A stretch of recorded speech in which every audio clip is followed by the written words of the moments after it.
Assalamualaikum warahmatullahi wabarakatuh. Yang terhormat Bapak Hervin Yogi Pradikta MHI, selaku dosen pengampu mata kuliah Filsafat Hukum Islam. Sebelumnya izin memperkenalkan diri, nama saya Sela Indrisa Putri dengan NPM 2021020267, Prodi Hukum Tata Negara kelas B semester 4. Pada video kali ini, saya akan melakukan presentasi mengenai tema pada pertemuan ke-7, yaitu mengenai sumber hukum Islam. Sumber hukum Islam yang pertama yaitu adalah Al-Quran, yang berkedudukan sebagai sumber pertama dan utama dalam hukum Islam. Kedudukan ini mengharuskan umat Islam memahami pesan-pesan yang dikandungnya untuk dilaksanakan dalam kehidupan. Hal tersebut juga diperlukan sebagai upaya mengatur perilaku manusia, baik yang berhubungan dengan manusia atau makhluk lainnya secara horizontal. Demikian pula seluruh persoalan yang berkaitan dengan hukum. Meski dicari jawabannya terlebih dahulu dari petunjuk yang terkandung di dalam Al-Quran. Kemaslahan hidup manusia di dunia dan di akhirat diyakini dapat diperoleh jika manusia melandaskan pada perilaku hidup mereka pada petunjuk Al-Quran. Argumentasi yang menyatakan bahwa Al-Quran sebagai sumber dan dalil pertama dan utama ditemukan dalam penjelasan Al-Quran sendiri pada sejumlah ayatnya.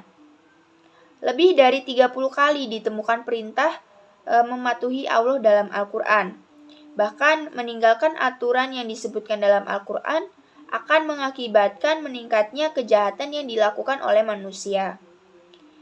Al-Quran secara redaksional dan makna yang dikandung bersifat qat'i al-wujud. Maksudnya adalah lafaz Al-Quran dan pesan yang dikandungnya terjamin keautentikannya dan otoritas kebenarannya. Keautentikan itu terjamin karena transformasi periwayatannya secara keseluruhan mencapai tingkat mutawatir. Selain itu, jaminan keaslian Al-Quran mendapatkan intervensi langsung dari pemiliknya, yaitu Allah Subhanahu wa Ta'ala. Pada uraian sebelumnya telah dijelaskan bahwa Al-Quran sebagai sumber utama yang paling utama dan hukum Islam yang bersifat global dan membutuhkan penjelasan secara operasional. Nabi Muhammad SAW sebagai penyampai ajaran Al-Quran diberi otoritas oleh Tuhan untuk menjelaskan lebih lanjut apa yang telah diwahyukan kepadanya. Dengan demikian, Ahlussunnah baik dalam bentuk perkataan, perbuatan, maupun dalam bentuk takrir, kedudukan sebagai sumber kedua setelah Al-Quran. Kedudukan Ahlussunnah, sebagaimana disebutkan di atas berdasarkan argumentasi bahwa secara normatif ditemukan ayat Al-Quran yang menyeluruh untuk taat kepada Rasul. Ketaatan kepada Rasul sering dikaitkan dengan ketaatan kepada Allah Subhanahu wa Ta'ala. Seperti yang ditemukan pada surat An-Nisa ayat 13 yang artinya hukum-hukum tersebut itu adalah ketentuan-ketentuan dari Allah. Barang siapa taat kepada Allah dan Rasul-Nya, niscaya Allah akan memasukkannya ke dalam surga.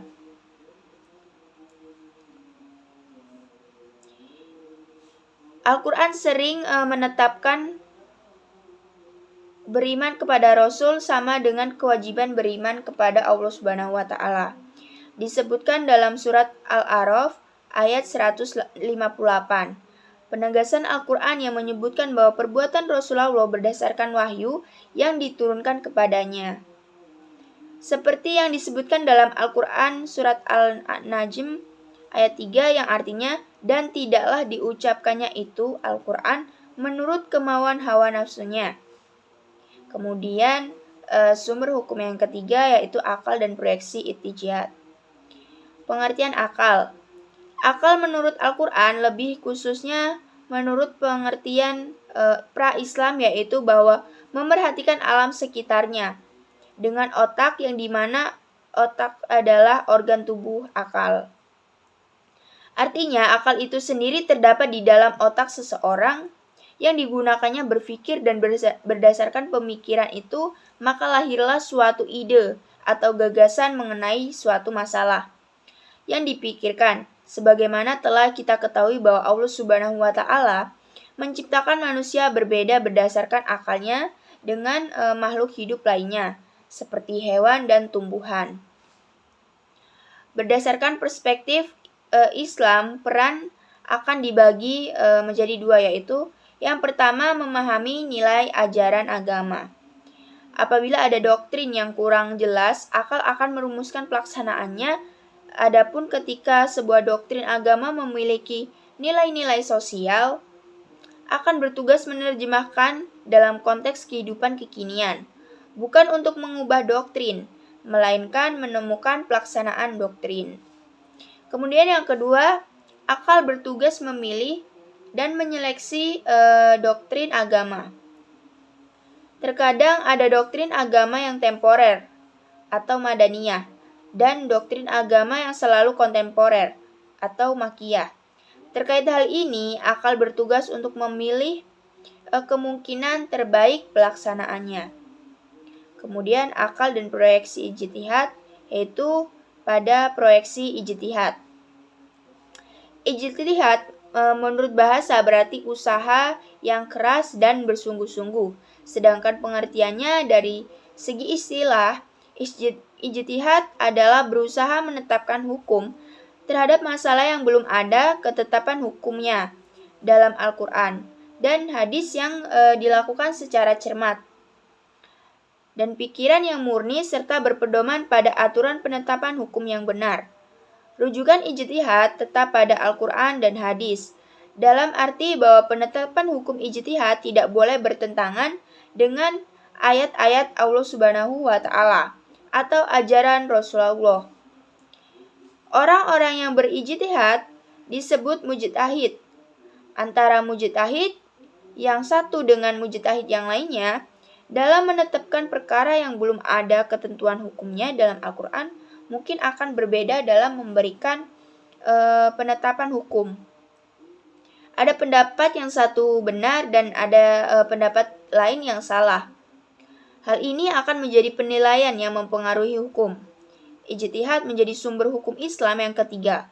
Boleh dilakukan oleh siapa saja yang memiliki persyaratan minimal seperti memahami mafhum ayat atau hadis, memiliki atau menguasai ilmu alat seperti nahwu shorof, mengetahui latar belakang suatu ayat atau hadir luas pemahamannya terhadap pengetahuan Islam, memiliki loyalitas yang tinggi terhadap agama, dan lain-lain.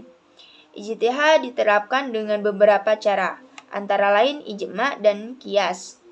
Ijma adalah kesepakatan para mujtahid pada suatu masa setelah Rasulullah wafat terhadap suatu masalah. Sedangkan qiyas adalah menetapkan hukum dengan cara menghubungkan suatu perkara yang sudah ada ketetapan hukumnya terhadap masalah lain yang dihadapi belum ada ketetapan hukumnya, sedangkan antara keduanya sama-sama memiliki sebab yang bisa disepadankan. Itu saja materi yang dapat saya sampaikan. Apabila ada kesalahan dan kekurangan kata, saya minta maaf dan kepada Allah saya mohon ampun. Saya akhiri. Wassalamualaikum warahmatullahi wabarakatuh. Terima kasih.